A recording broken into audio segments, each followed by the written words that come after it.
Hello, everybody. I'm Aaron, and I want to talk about something that I've been excited about for the last week or so since they've announced the news about the brackets.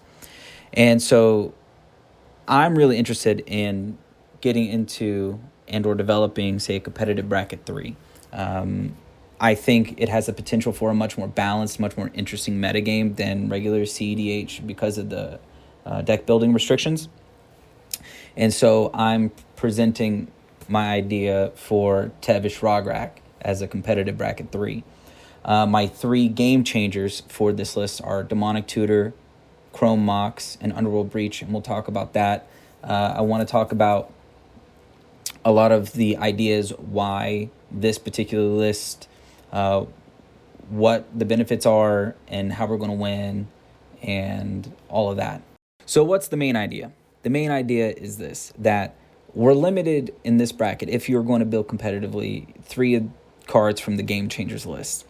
And that means good stuff piles are impossible. Blue Farm can't exist in its strongest incarnation. Roxai can't exist. A lot of good decks can't exist.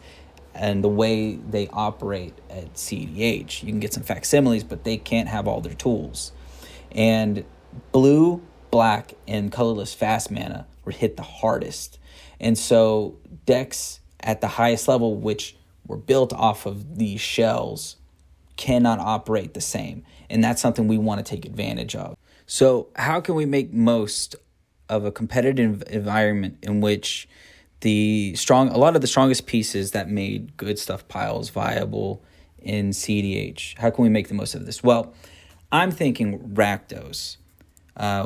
Rakdos, we have some of the highest density of some of the best rituals: Dark Ritual, Cabal Ritual, Culling the Weak, Rite of Flame, Infernal Plunge, Desperate Ritual, Pyretic Ritual, and Seething Song. These are massive boons, and then we could play the highest density possible of these rituals compared to other colors. Next, we could take advantage of what this deck runs off of in terms of a lot of its engine fodder. So Rograkh obviously is a 0-drop creature, but we're also going to run 2 other Kobolds 0-drop creatures.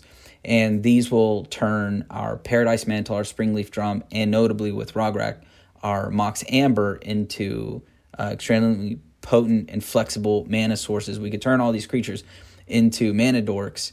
And then with Mox Amber, Rograkh, it's effectively a Mox Ruby.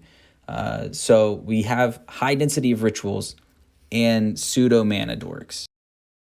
And of course, we still have some good fast mana. We have Soul Ring, we have Mox Opal, we have Chrome Mox. We're taking Chrome Mox as one of our game changers because the flexibility of Chrome Mox in conjunction with all of the rituals we have, we can just pitch one of the rituals to Chrome Mox instead of losing a much higher value permanent card or spell that might be integral for some combos. And notably, this list, as you might tell already, contains a fairly high density of artifacts. Mox Opal should be turned on fairly easily compared to other lists, so it becomes viable. And what's really neat about this, Tevesh is pretty good as a commander, especially paired with something like Rograkh, which if you have out Rograkh and you haven't sacrificed him as in a ritual to get Tevesh out, when you play Tevesh, you can refill your hand by drawing 3 by sacking the Rograkh. And then he himself creates ritual fodder by creating thralls and all that. What's also very fun, in my experience playing Tevesh, usually the weakness is it's hard to protect Tevesh in this sort of build, but because we've powered down, we have a lot more open slots, and we get to put in some really nice permanents in there that are a little bit slower but still fairly strong. And one I've been playtesting is this Rakdos Patron of Chaos. Easy to cheat out, easy to get out fairly quickly, turn 2, turn 3 with all the rituals we have, and it becomes guaranteed 2 extra cards per turn because not many people are going to be in the position to sack things. So in a game where you can get both of them out, which extremely possible in my playtesting, I've been able to do it, you're looking at around 6 cards per turn between the 2 of them. Your natural draw and the draws from the others. And like we mentioned before, we're taking Demonic Tutor as one of our game changers. It's just so strong. But even without Imp Seal or Vampiric Tutor, we still have a lot of options. Dark Petition is great. The second ability to get the 3 mana back is going to be very easy to trigger in this, because we're going to be filling up our graveyard with rituals and other effects. So we should have no problem getting that back. Diabolic Intent. We have Rograkh. We have other kobolds. We make thralls. We will have things to sacrifice for Diabolic Intent. Beseech the Mirror. That's going to be very useful to find some of our combo pieces, because we're going to be relying on some artifacts. Entomb, because we can do some graveyard recursion on some of our cool demons. And Demonic Council, we're running some fun demons. We got Rakdos, as mentioned before, part of the tutor package, Razaketh, which synergizes even more with Tevesh, and Obnixilis, the Unshackled, to prevent some tutors while also getting bigger from all of the sacrificing happening in all of this. So we're going to be in a good place between draws and tutors. So now we could talk about how we're going to win. So this deck is a little bit slower than cEDH variant, but it can get there relatively quickly in the framework of a bracket 3, right? So we're looking at turn 5 or turn 6. And we won't have the best draws. We're not going to add Nas, so we're not going to be able to turn 2 or turn 3, say Dualcaster Mage, Molten Duplication. But we should get there with some of our tutors by turn 5, turn 6. So this is going to be the absolute simplest win method. You target one of your artifacts or a creature with Molten Duplication, and then holding priority, you put Dualcaster Mage on the stack, targeting Molten Duplication. And if Molten Duplication doesn't fizzle, and if Dualcaster Mage doesn't fizzle, if the target doesn't go away, you end up creating infinite Dualcaster Mages, and you go to your combat phase, you attack with infinite hasted Dualcaster Mages and win. My favorite way to win, which I think is probably the most consistent way in this sort of build, is an Underworld Breach, which is our third game changer. Grinding Station, Aetherflux Reservoir, and any mana positive rock, which in this build is Soul Ring, Lotus Petal, and or Mox Opal, depending on whether or not you have the Metal Craft. How this works, you have Grinding Station on the battlefield, you have Underworld Breach on the battlefield, and a mana positive rock on the battlefield, and ideally around 7 cards in your graveyard. You can or cannot start this with Aetherflux Reservoir. Best case scenario, it's in your hand or already on the battlefield. But hypothetically, if it's not in your hand or on the battlefield, you tap Grinding Station to sacrifice the mana positive rock. It goes to the graveyard. Grinding Station will mill you 3 cards.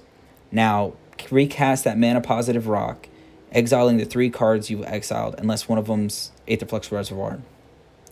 And when you cast it back out to the battlefield, Grinding Station untaps. You then tap that mana positive rock again to float mana. You tap Grinding Station to sacrifice the rock, and then it goes to the graveyard, and then you do the mill loop, and you keep recasting it until you get to Aetherflux Reservoir. And at this point, you've generated positive mana. You play Aetherflux Reservoir, and you then continue the loop.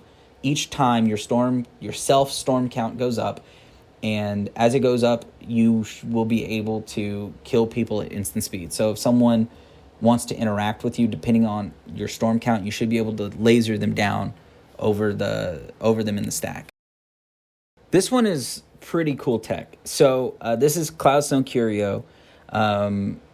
We have access to a 0 mana creature in the command zone, and we're going to be running a couple other kobolds, 0 mana. Those are free bounces on Cloudstone Curio. And once you get Infinite Storm off your Cloudstone Curio, if you have Aetherflux there, laser people down, or finish people off with a Grape Shot. Fairly simple.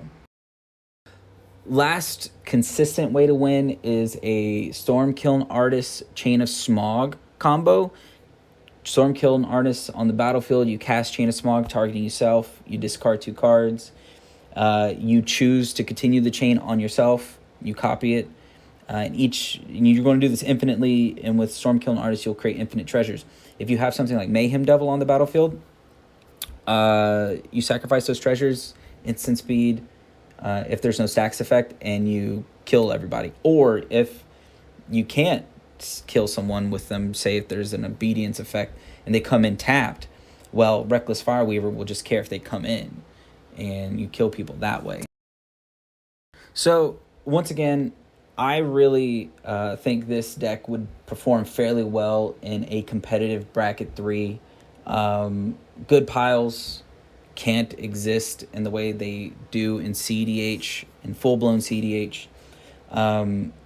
You don't have to worry so much. Blue lost 2 pieces of free interaction, lost Rhystic Study, lost Stasis Oracle. And of course, they can play up to 3 of these things, but a fully operable pile can't have all of the same toys that they relied upon. All the tutors are gone, so people have to be more creative, and the restriction would mean a more balanced metagame and open to probably this sort of build, which would not be good in cEDH because there's only so many protection spells you can throw in for yourself, right? In this list, I'm going to be including the list in the description.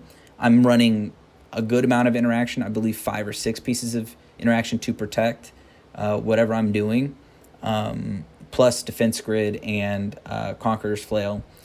But we don't have to worry so much anymore. And I'm excited. I've play tested a little bit, and it's really fun. And if anybody has any thoughts, ideas, please share them. I'd love to know what people think. And I really hope to see that competitive bracket 3 becomes its own little meta game. I think it would be very fun and interesting.